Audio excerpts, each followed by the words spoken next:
From the former convent of the Good Shepherd overlooking Inwood Hill Park in New York City, welcome to Inwood Artworks On Air.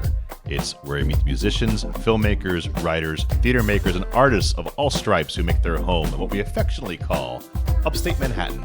I'm your host, Aaron Sims, and today we welcome writer and marketing professional Stephen Hansen.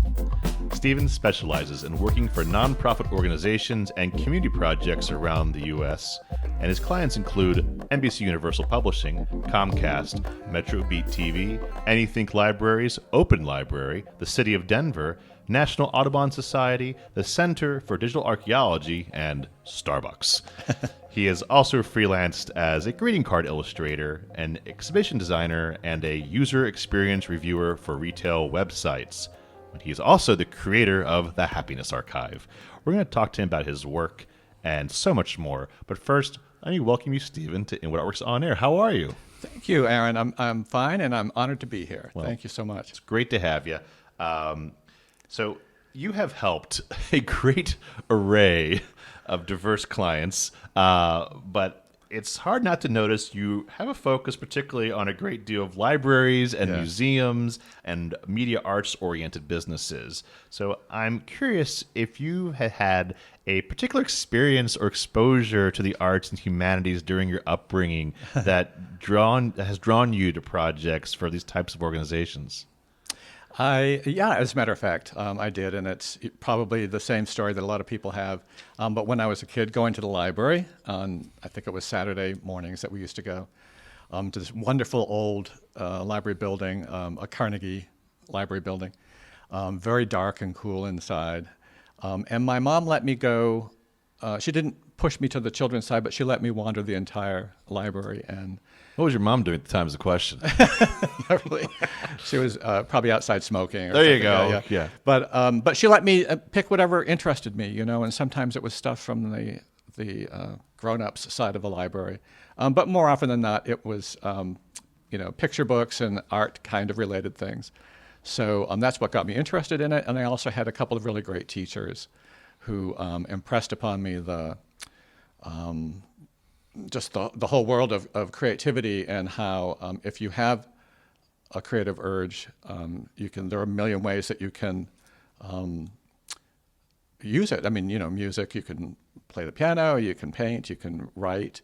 And I ended up doing a lot of writing very early on. So that was kind of how I got into it. And when it came time for me to make my own way in the world, I wanted to only work for organizations that, places that were more than just, making potato chips or whatever. But I mean, we're actually doing some good things for the community and bringing people together in good, creative, positive ways. And so that's always kind of been my pathway that I've tried to stay on. I've worked for a couple of clients that I haven't even put on my resume yet that are, purely to pay the rent. But still, there are good people everywhere, and sure. I always sought good opportunities with good people. All those wonderful gigs that you talked about, for years I've been a freelance consultant. I mean, I've worked for the man, off and on, but mostly freelance. And after the pandemic came down upon us and brought everything to a screeching halt, I had no more gigs. Everything dried up because nobody was doing anything. And so that's kind of what led me to creating the Happiness Archive. I wanted to do something. I had to do something creative. Yeah. And also, I really wanted to kind of build like an island or an oasis of just sort of good, positive information rather than, staying up all night doom scrolling like we all eventually probably did or watching, just the sort of horrible stuff on TV. Yeah. And I wanted to shield myself against that. So it was a very, I guess, selfish endeavor to begin with. But then I thought that maybe other people would be interested in reading some of these things. I mean, I was obviously looking for beachcombing, if you will, the internet for positive stories that touched my heart or that made me laugh or brought a smile to my face in some way, or actually, gave me some good, helpful ideas for ways that I could feel better without just sulking or just being, completely bamboozled by what do I do next, I mean, none of us knew what was going to happen, right? Yeah. And so this ended up being kind of like a sort of a still point in my life at the time, excuse me, and something that I could do every day for like 2 or 3 hours, and could always rely on, and it did end up bringing a lot of sort of peace and I don't know, just serenity into my life that was otherwise, I was like ripping my hair out, thinking, what am I going to do next? So, well, you brought a lot of maybe a lot of people happy through your work, and even looking for the man, I'm sure. But so it's only natural you would create your own project called the Happiness Archive, I would think. And thank you for telling our listeners about the origin of it, and and giving that you're giving it to yourself as a present first. Yeah. And I'm a big believer in all the best art, I'll say, and best is subjective, of course, but I feel it really does. The art that resonates the most comes from a very personal place, and so the fact that it came from that need in you to have something to uplift, the good news, so to speak, amongst the darkness, and really interesting to hear how that's where it originated from. And it has 4 major categories, right? It has people, stories, hacks, and fun to guide people to narrow their interests and to expose them perhaps to more great stories that they might be aware of. Can you give the uninitiated who haven't been to your site yet a breakdown of what each offer and what they can find? Well, yeah, and first of all, I named it Happiness Archive because that was available. And all the other versions that I wanted weren't. So, and like as far as like a .com available, exactly, so it's all about the URL, right? Yeah, it's all about the URL these days. And also, I thought that it kind of fit. I mean, I do have library training, and I've worked at libraries for a long time and on different projects, and just the idea of sort of finding this information, organizing it, and then presenting it back out to whoever wants it, kind of appealed to me. So the word archive I liked a lot. So there are the 4 main sections: people, stories, fun, and hacks. So basically, the ones that are most popular are any of the people-related stories or posts that I put up, because people relate to people, and I love that because I wanted people to connect to it in a personal way. And also, I just it says right on the right at the top of my site, just jump right in. So there's no right or wrong way to do it or to use the site. It's not episodic like a blog. Like you can't have to read one to know the next one. Exactly. So as far as like the user experience goes, you just sort of jump in anywhere and you'll find something hopefully that will interest you. But the people ones are the most popular, and I started interviewing people.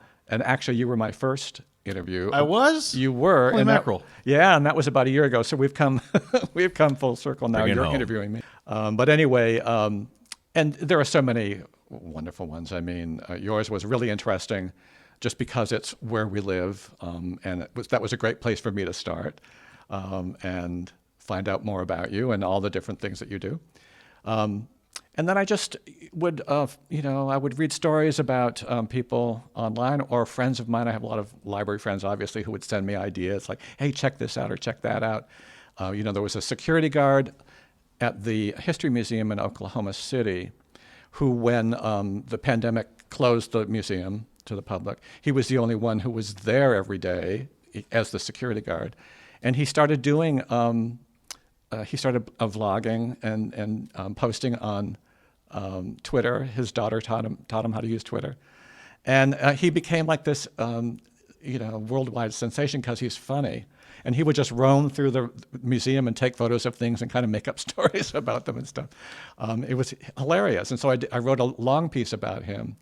Other pieces that I find about people who are doing wonderful things, like a woman in India, and this was in the Times of India. I think I found it. I read a lot of online newspapers.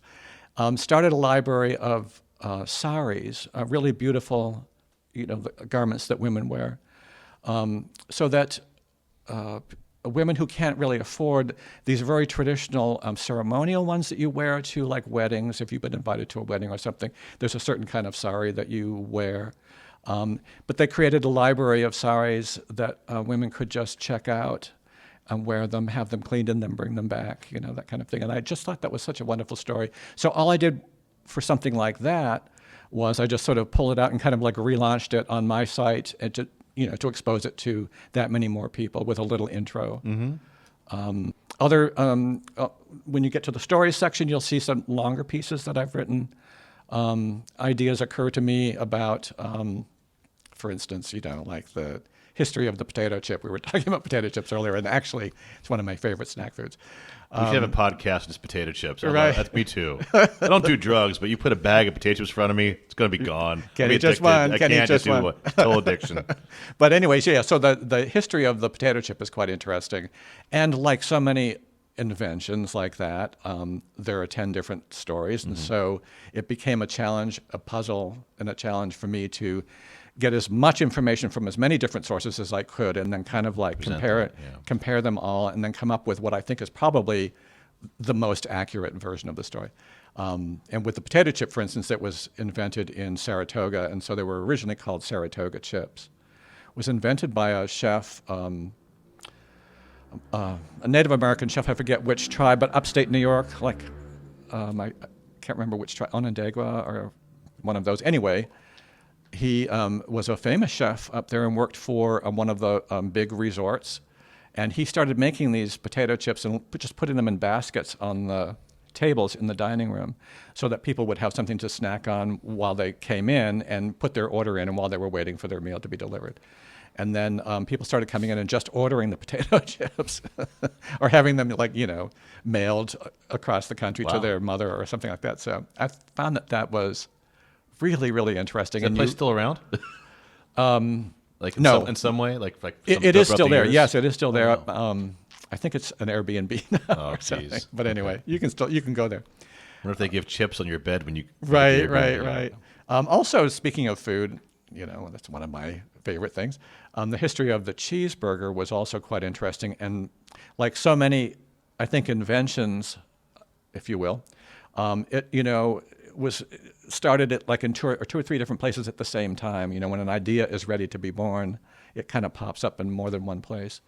But the guy who's credited with inventing it in 1927, the cheeseburger, in outside of Los Angeles, he himself. Oh, and by the way, his name was Lionel Sternberger.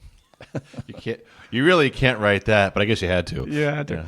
Yeah. He intentionally would spin different tales about how he invented it, and so it became very confusing because he was the one who invented it, but the details changed every time somebody asked him, so it was very confusing.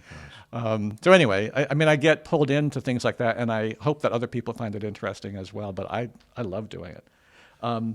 Fun facts, like the world's tallest snowman, or snow person, I guess, in Bethel, Maine, was constructed, I think, in 2008, 122 feet tall.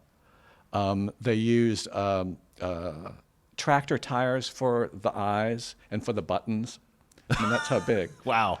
And they named it Olympia Snow Woman, after the beloved moderate Republican Senator Olympia Snow from Maine. And that was that's Bethel, Maine's big claim to fame. Okay. I don't think they've done it since. I think after they did how long it stayed up there for. That's a lot of weight to carry for a snowman. It stayed up for many, many months. Because people came from all over to visit it. Wow. So anyway, those kinds of things I find quite fascinating. And then hacks, these are just like simple things that you can do to make yourself feel better. Often at no cost, or little cost. For instance, just taking a bite of really good dark chocolate. When you see the really nice ones at the checkout stand, the ones that are like 70% something. Right. Yeah, it's become quite an industry now. Having a piece of really good dark chocolate releases in the brain a chemical. I can't remember the name. It begins with P, a long, long word. Philo something. But anyway, it's the same chemical that we feel that the brain releases when we fall in love with someone. And so you're getting that same feeling when you have a piece of chocolate, which doesn't surprise anyone. I'm sure that's why so many people are in love with chocolate. There are so many things. once you start looking for stuff like this, it finds you, and that's every day when I go online now. I'm kind of attuned to looking for stuff like that, and like, oh my gosh. So as I told you, I think before we did this, before I launched the site over a year ago, I wrote 150 posts so that I would have a nice backlog of content, and I wouldn't be under the gun every week or so, which is about how often I post. So I found a lot of stuff, and one of them, and I'm every day it's like, oh, I want to post this one now, or I want to post this one, but I have to like. No, you have to be good. I have to be good. I have to ration. So 2024 it'll be ready because you have always posted. Right. You have this big stack of posts ready to go and launch every week. This one. So I'm very into the scents and fragrances of things like food, especially, and flowers and nature. When you walk through our beautiful forests up here in the summertime, you feel better. Your heart rate drops a little bit. Your blood pressure goes down. You feel more at ease. In Japan, it's called forest bathing, just walking through the forest. I mean, clothed, but I mean walking through the forest. Right. And you're breathing in the oils that trees release to protect themselves against disease and insects. And when humans breathe that in, it also improves your immune system, and it just makes you feel better. And just smelling the soil, and the leaves and the pine trees and that kind of stuff is just so beneficial. Studies have shown that people who even live near a park or near a forest are happier than people who just live, in a city or in a regular suburb someplace. Anyway, so one of the things was the Glade, S.C. Johnson, the makers of Glade room spray. Yes. They interviewed like 1,010 people in 2010, I think it was, about rating the different smells. And the top rated one was the smell of fresh baked bread. Made people feel the happiest. And it goes like the smell of chocolate even was another one. The smell of fresh soil, like in the garden in the springtime. The smell of newly mown hay and lawn. Yeah.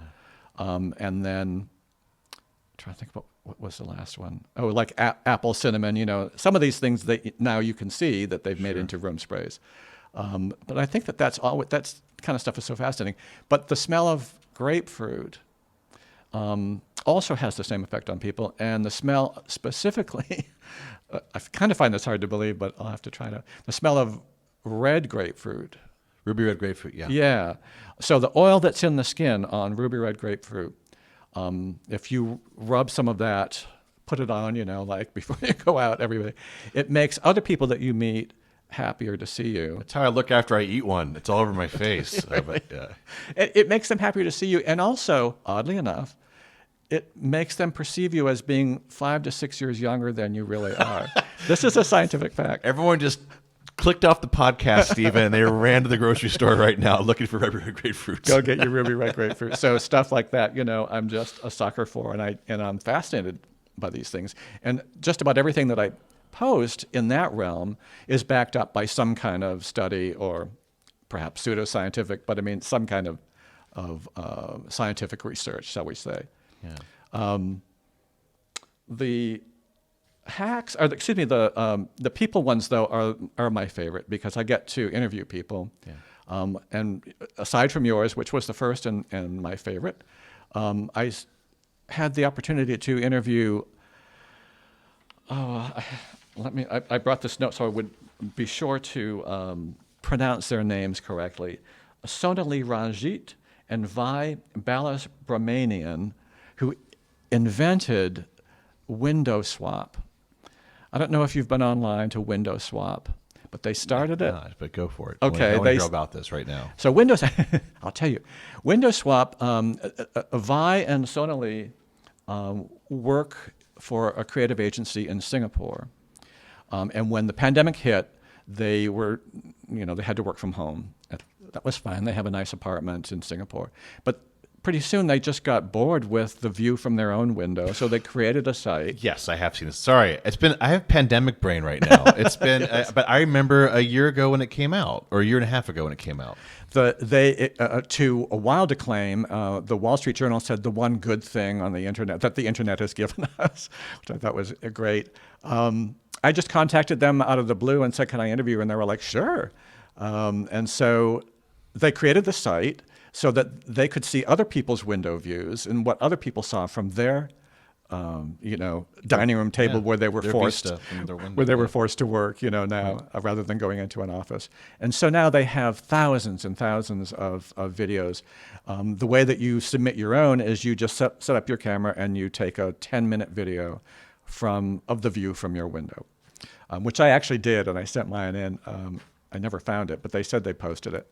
But anyway, so you can go online, you can shuffle through as many of these as you want, and there's a little indication of who sent it and what country or what city it's in, so that you kind of know where you are. And you just, talk about, this is the good kind of scrolling, but you're fascinated. You can't stop doing this. You can't stop looking out these other people's windows. You almost feel like you're sort of like breaking and entering, spying through other people's homes. What a gift that was, though, at a time when everyone was sheltering in place at that time, at least in America. You felt connected. Yeah. You felt connected to other people in a kind of odd way. You never actually saw the people who sent them in, but you saw their view, and so you were kind of like looking at the world through their eyes. And it was fascinating because I have one of those laptops where you can enlarge, with your fingers on the screen. And some of them you see, you see people like there were a mom and her sister maybe on the beach, in Brighton, sitting in their beach chairs. And their teenage son or 12-year-old son you could tell he was like really bored. Very tiny, in the window view. But when you enlarged it, you could sort of see like the story like going on, where he was like, "Oh, Mom, please," and pacing back and forth and everything. And another one in Sweden, there were two. It was a view of an alley in Sweden with these beautiful, quaint homes, in Oslo or whatever city it was. And you could see a car pulling up and then parking behind the house, which is how they do it in this alley. And then a couple getting out. And I was looking at it and I thought, I think they're having an argument. And so I enlarged the view so I could see it. And sure enough, she was like, and I'm like, what am I doing? You're watching like real life take place. You're really self-aware of what you're like embarrassed that someone's going to see you looking over your shoulder in your own room watching on your laptop. It was, and then all of a sudden you realize, okay, I've been doing this for like 2 hours. I need to do something else, But anyway, it totally fascinating. That was such a wonderful interview. And then also a gentleman by the name of Carlos Magdalena, who is a horticulturist at Kew Gardens in London. He specializes in saving plants from extinction. And getting them to self-propagate on their own without the intervention of man, helping with brushes, with pollen and that kind of stuff. And he has saved so many different species. He came out with a book called The Plant Messiah, which is what his nickname is. But he's very self-effacing. He's a very lovely gentleman from Spain. He ended up discovering and then realizing after he discovered that this plant, the smallest water lily known to man, the flowers are the size of a M&M, and the entire plant is no bigger than a cupcake. He discovered it, and then he also realized that it only existed in one place, and that the terrain and the climate in that place was changing to the point where they were starting to die off. So he rescued some and brought them to Kew, and through trial and error figured out how to get them to propagate. And the fact was that even though it's a water lily, they weren't thriving in water. And so he realized that they really throve in wet sand, sand that was wet for a certain number of hours a day and then allowed to drain and then was wet again to replicate their original environment. And he was able to get them then to self-propagate. An amazing person and an amazing, wonderful interview. Yeah. What I love about the Happiness Archive, they kind of tie everything what you just gave us all these wonderful stories to whet our appetite, literally, to keep the metaphor going for all the food stuff. Yeah, there you go. Is that if you have a lust for learning, I think this is a really great place to stop by, and if not an aggregate vault, an archive, if you will, like you say, a place that that the word is wonderful. You say because it's something that is something that we're keeping together. Like it is there's a permanence to the word archive, which is but it's also a collective permanence, which I think is wonderful. You're taking all these different sections, and so perhaps the scrolling can be limited to yours, but obviously people should go out and find their bliss wherever it lies. Absolutely. But I'm just curious about. So you've been doing this for a year and a half ish almost now. So what have you learned from the community about this archive and how it works and how people interact with it, and what's perhaps the tweaks you're making to it, if any? So the learning curve was steep for me for some reason. The company that I chose is called Wix, W-I-X, to build the site, and they also host it. The logistics of it, yeah. Yeah, I could not wrap my head around. I knew what I wanted to do, but I couldn't make the thing work for me until I hired a woman who is a Wix specialist, freelance, lovely person, and we've since become great friends. Anyway, she kind of helped me by saying, you should probably do it this way, and you should probably do this, blah, blah, blah. And with my training as a user experience, for about a year and a half, I did user experience testing on websites. I kind of knew how easily I wanted it to work, so that it wouldn't be a stumbling block for people. They could just, as I say, come to the site and jump right in, and if they have 5 minutes or if they have an hour, they would find something easily that would make them smile, perhaps. So anyway, she helped me get that going, and then she said, you should, if you really want to stir up some action and some promotion with the site, why don't you have a contest? So we did a contest, and we called it Show Us Your Happy Place. What's your happy place? And she helped me with all the legal aspects of doing an online video contest, which are, I would never have known how to do it. And we got, trying to think, it was almost 100 entries, which amazed me. And people sent in videos of their happy place. I would have thought that we would have gotten, like a lot of beach surf, palm tree kind of places when you think of your happy place in your mind. But no, we got, like one guy said, my happy place is here, and it was the top of a fire tower. And he did a 360 with his camera of the view, and I was like, oh, okay. What do you do? Do you climb up the top of it? Is that allowed? In any case, that's his happy place. Another one was a cafe in Greece, I think it was. I can't remember which city, but anyway, it was just being in the chatter and the warmth and the togetherness of a cafe. That's their happy place, kind of like our cafe here. Another one was like, I just like to lay in bed on Saturday mornings with my cats. And so he did a video of all these cats. Who doesn't like a good cat photo, I guess, right? really. Again, the cats reign on the internet. So that was really an amazing experience to me, and I got a lot of feedback from people. A lot of people subscribed to the site as a result of that. And it's still growing. So I have just under like 500 subscribers, but I don't really promote it. I kind of pride myself on like not spending too much money at all. Well, it doesn't need to have. You don't have to be. Oh, look at this show, folks! Right? But we do what we can. But it's like wing and a prayer here. Yeah. But I think that's the beauty of it too. It's like good content will out, so to speak. And I think I hope that we can do our part here in helping promote it in our small way. This is the best way to do it, right? Well, word of mouth is the best form of advertising, I feel. Indeed.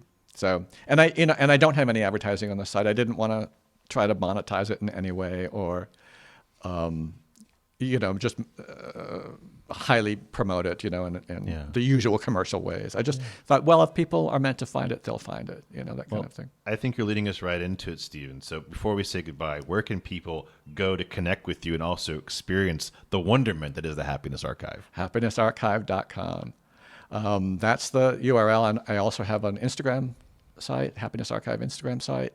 So those two places are basically what I use. I kind of just focus on those two. And I hear back from a lot of people, mostly on my Instagram site, about how much they like it, or you should check this out, and they give me hints and tips of other stories. So right now I'm awash in a sea of additional stories and additional ideas I need to pursue, and it's becoming more and more of a full-time thing, which is kind of a hassle because I do have other gigs now that I'm working on. So. But anyway, it's been fun, and I hope to keep it going for as long as I can. So we hope you do too. Well, thank you so much. Well, listeners, you can find the link in the description of this episode. Thanks again, Stephen, for joining me on this Artist Spotlight edition of Inwood Artworks On Air. It's a pleasure having you. Thank you, Aaron. I love being here. So, folks, it's Inwood Artworks On Air. It's where we meet the musicians, filmmakers, writers, theater makers, and artists of all stripes who make their home here in Upper Manhattan. If you have a moment, please show us some love right now by rating and reviewing this podcast on Apple Podcasts. That really does help. Many thanks to Church of Good Shepherd here in Inwood, New York City for hosting us, and to HideSites.com for Uptown promotional support. You can support On Air and all of our programming by making a tax-free donation at inwoodartworks.nyc/donate. Be sure to follow us on social media at Inwood Artworks to keep up with all that we do, which includes the Inwood Film Festival, Filmworks Al Fresco, pop-up art galleries, live performances, and so much more. Inwood Artworks is proud to be supported in part by public funds from the New York City Department of Cultural Affairs in partnership with City Council. From the top of Manhattan and the bottom of our hearts, thank you so much for tuning in. This is Aaron Sims for Inwood Artworks On Air.